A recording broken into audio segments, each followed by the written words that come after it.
Allah had destructed the city of Ad because of their wrongdoing. The tribe of Thamud succeeded them in power and glory. The people of Thamud, like the people of Ad, were hardworking and excellent craftsmen. Like their forefathers, they too made buildings on the top of mountains, and they lived in beautiful houses. Their lands were fertile, and it gave them abundant crops as well.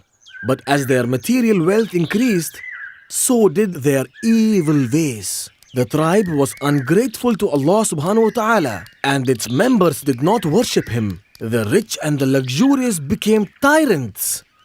The members of the tribe worshipped the idols instead. Prophet Saleh alayhi salam lived during that period of time. He was a good and wise person. The people loved him and respected him for his amazing qualities. Like their forefathers, idol worshipping was rooted deep in the hearts of men and women. The Prophet realized this and he tried to correct them. He knew that even the tribe chiefs were corrupt and bad men. They practiced idol worshipping and encouraged everyone to do so. They even punished those who worshipped Allah subhanahu wa ta'ala. However, Saleh alayhi salam was chosen as Allah's messenger. He was not afraid of anyone except Allah, the Great and Almighty. He prayed to Allah without fearing anyone. O people, worship Allah. You have no other God but Him, the Prophet said to them. But the people of the tribe said to him, O Saleh, we always liked you and we thought one day you would become our chief. Now why are you asking us to worship Allah? How can you ask us to leave our gods and worship yours? How can we forget our gods who were worshipped even by our fathers? We do not believe in your God. Go away. They replied back. It was from here that the struggle between the good and the evil began. The Prophet believed in Allah and struggled against the disbelievers. One day, as usual, the members of the tribe gathered around a huge rock on the top of the mountain. They worshipped the rock for a long time, and when the children saw their fathers, they started worshipping the rock as well. The people butchered rams as a sacrifice to the rock and sought its blessings. When the Prophet saw this, he was sad and said to them, O my people, please serve Allah, the one and only true God. Then one of them said, Why do you ask us to pray to Allah alone? Because He has created you, said the Prophet. He gave you everything, the sun, the moon, the mountains, the seas, everything that you see around. Then one of the chiefs came forward and said, Show us a miracle.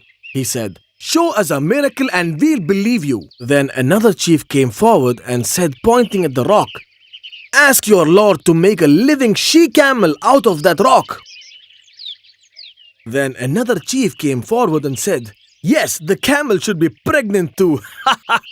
He laughed.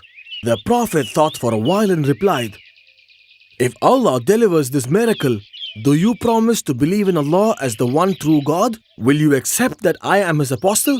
Yes, they answered. The Prophet then prayed to Allah to grant them this request. It was a miracle.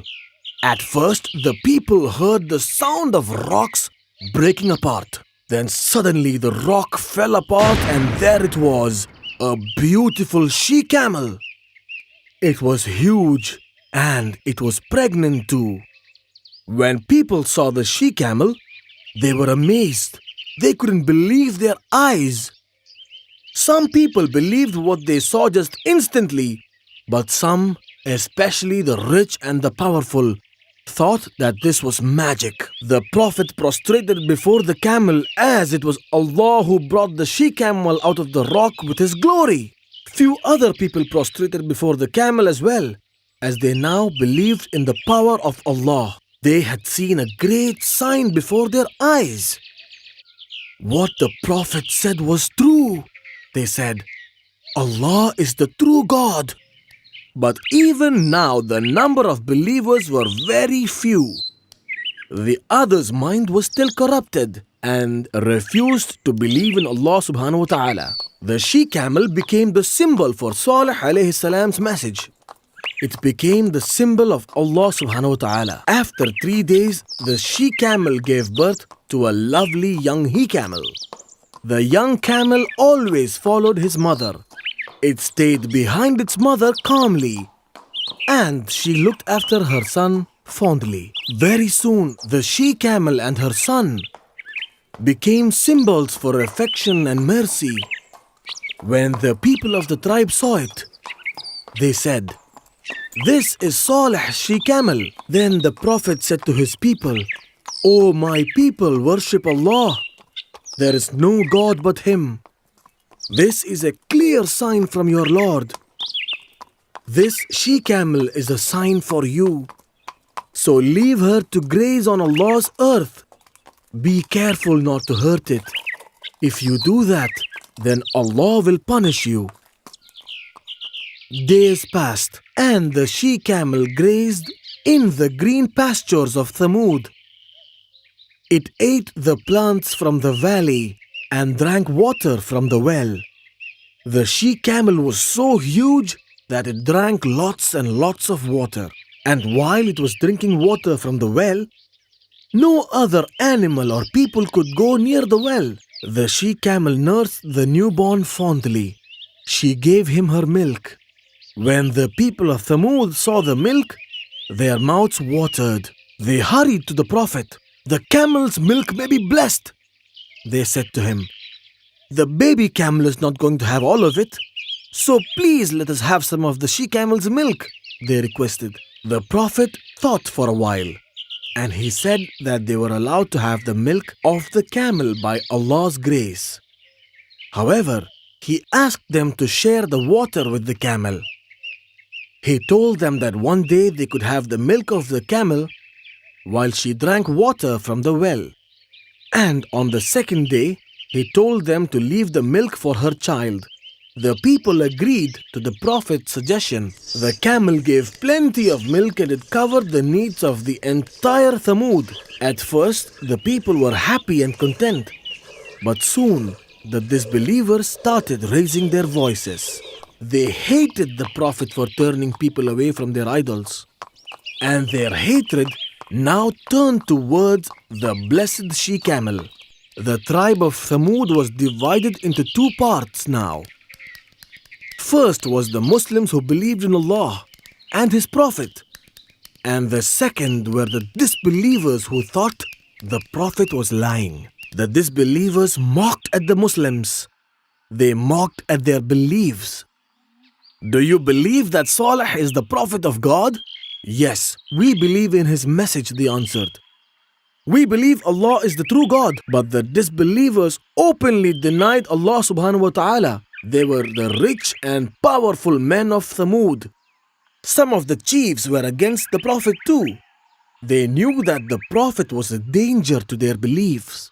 One night, these evil men gathered together and hatched a plot to kill the poor she camel. They took the help of their wives to convince 9 strong men. These 9 men agreed to kill the she camel and her calf.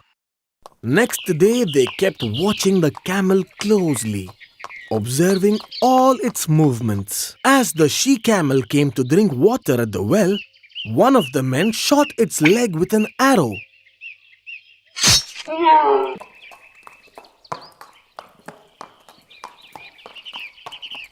The camel cried out loudly and it started to run.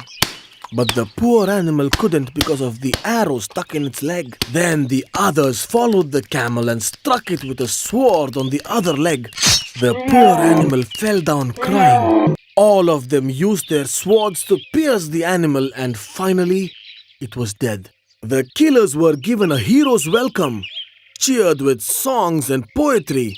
The disbelievers jumped up and down with joy, for they had succeeded in killing the gift of Allah. The Prophet was heartbroken to see the poor she camel dead. "Enjoy life for 3 more days, for the God is sending his punishment," he shouted to the evil men who were dancing with joy.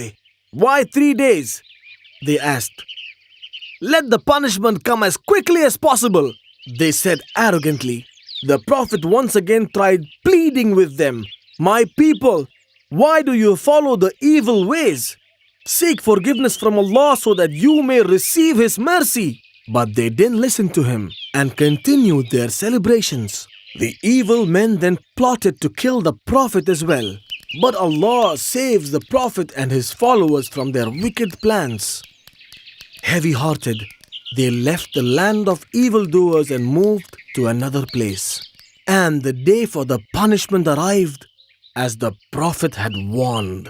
The disbelievers stayed inside their homes made of rock, feeling safe. Suddenly, thunderbolts appeared out of nowhere, and there were severe earthquakes as well. The land was violently shaken, killing every man and animal living in Thamud. Neither their strong buildings nor their stone houses could protect them. All the disbelievers in Thamud were struck at the same time. Everything in Thamud was destroyed before people could even realize what was going on. Only the people who believed in Allah subhanahu wa ta'ala were saved because they had left the place.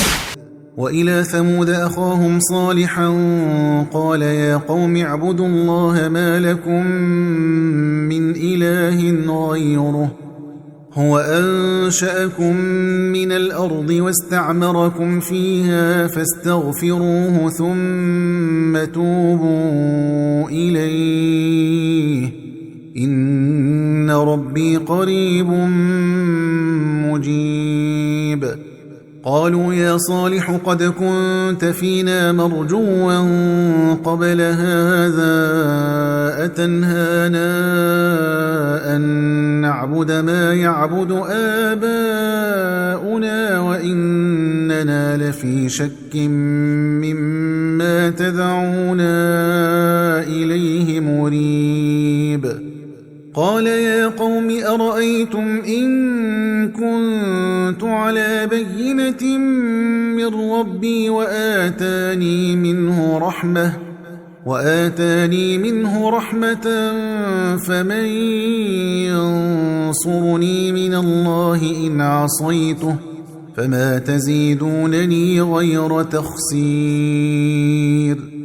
ويا قوم هذه ناقة الله لكم آية فذروها تأكل في أرض الله ولا تمسوها بسوء فيأخذكم عذاب قريب. فعقروها فقال تمتعوا في داركم 3 أيام ذلك وعد غير مكذوب. فلما جاء أمرنا نجينا صالحا والذين آمنوا معه برحمة منا ومن خزي يومئذ إن ربك هو القوي العزيز.